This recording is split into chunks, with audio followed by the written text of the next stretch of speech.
Grand Driss man xaw ma parisien nga wala Marseille nga. ah Grand Driss Saalum la gars doo Paris doo Marseille. non Grand Driss gëmul gars yooyu noonu. Driss léegi moom man damay def yëfu Marseille man moom Marseille laa droit au but laay def grand. dégg nañ une promesse de campagne. boo xamante ne président Ousmane Sonko def na ko. xamal ni que ñoom bu ñu faloo dañuy arrêté lépp lu jëm ci wàllum naar bi te arrêté lépp lu jëm ci wàllum naar bi. mooy arrêté Lonase arrêté 1xBet arrêté yeneen yi ci topp yooyu yëpp. léegi ma bëggoon xam. yow loolu est-ce que c'est possible parce que yow 2 mois 3 mois ci ginnaaw am na loo ma bindoon ci affaire naar bi. lu ñu woowee naar bi. léegi dama bëgg nga wax ma yow loolu est-ce que la faisabilité avant ñu ñëw ci les conséquences mais la faisabilité de cela.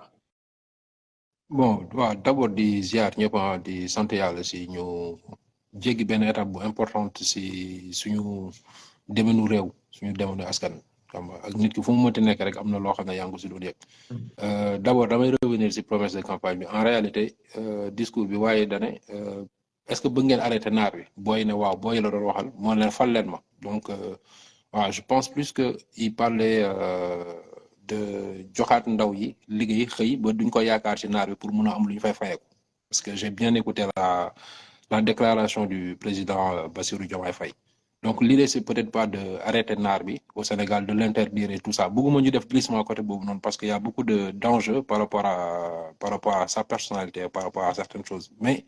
ce qui est sûr mooy il faut ñu comprendre d'abord environnement wu les jeux de paris sportifs au Sénégal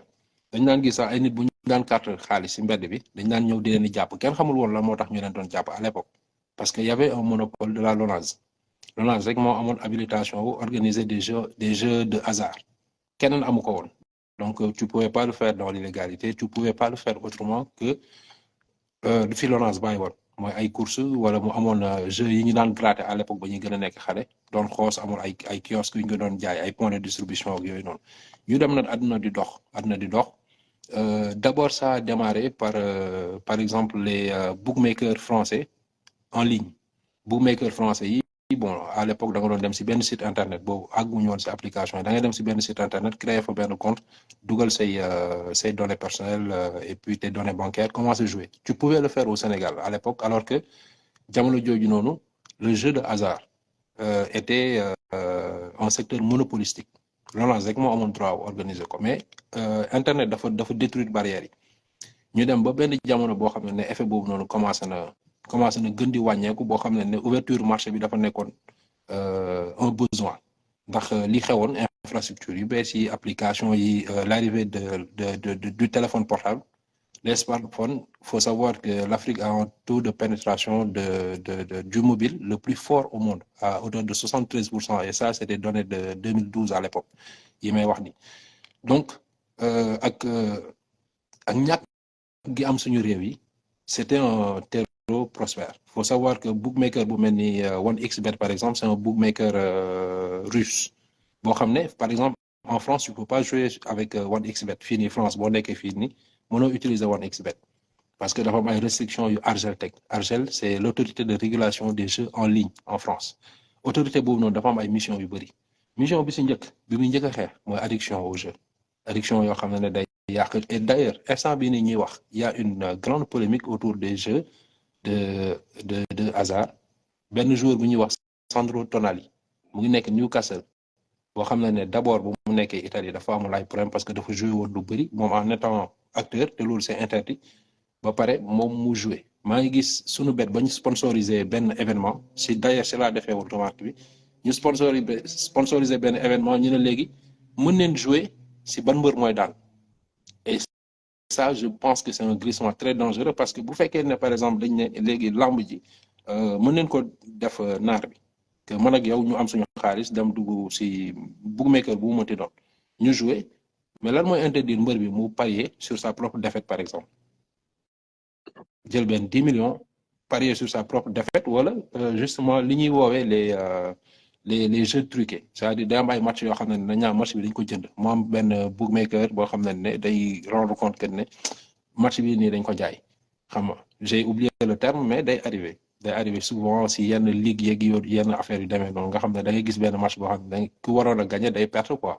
code bi nekkoon si à un niveau donc c'est des choses yoo xam ne waruñu tëb rek dugg si nii dafa laaj réflexion et il y a des gens yoo xam ne ils sont habilités à avoir ces réflexions là. Maintenant la grosse difficulté au Sénégal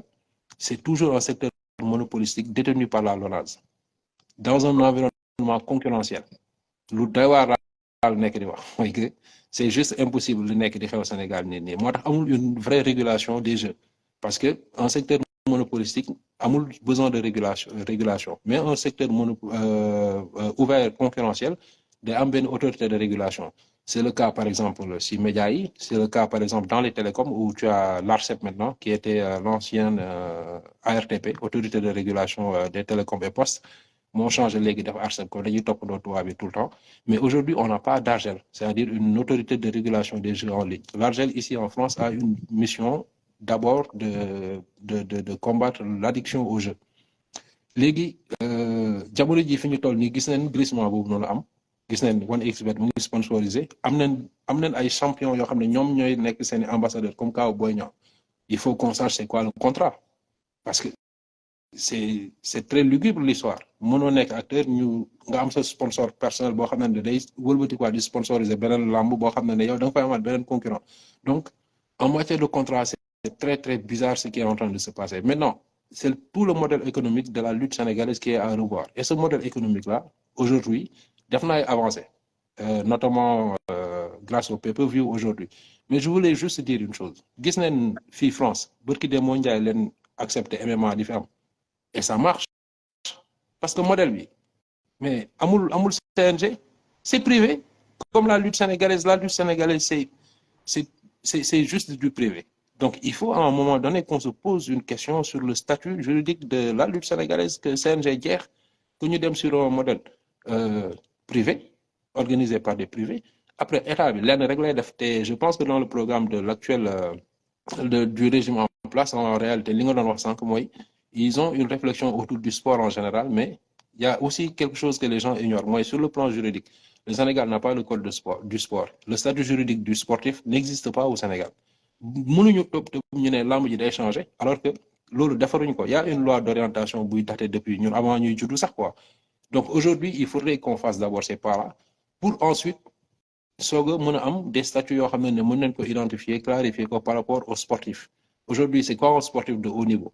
Bonne reconnaissance là pour mën a dem si yeneen aspects yi autant sur des aspects de la vie professionnelle comme ay en matière d'assurance droit social il y a tout ça en fait qui pourrait entrer dans ce cadre-là mais bu ñu man je pense que le seul modèle viable qui puisse exister c'est de faire de la lutte sénégalaise un secteur